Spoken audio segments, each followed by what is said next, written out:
என்ன என்ன பண்ணிட்டு வந்து நிக்கிற? ஏய், தேவியோட வாழ்க்கைய பத்தி யோசிக்கவே இல்லையா? எதுக்குடா இப்படி அவசரப்பட்ட? எனக்கு வர கோவத்துக்கு உன்னை அரைச்சுங்க. இந்த அடிக்கிறதுக்கு கையோங்கிற வேலை எல்லாம் வச்சுக்காதீங்க. தேவியோட வாழ்க்கைக்காக எங்க 2 பேரோட வாழ்க்கையை பகட கையா ஆக்கணும்னு நினைக்கிறீங்களா?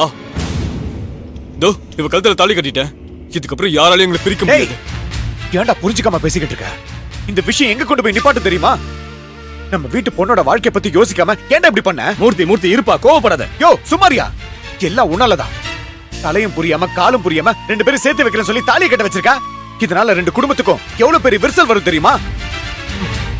யோ, என் இன்னொரு தங்கச்சியோட வாழ்க்கை அதுல அடங்கிருக்கியா? நாளைக்கு அவளுக்கு வளகாப்பு வேற.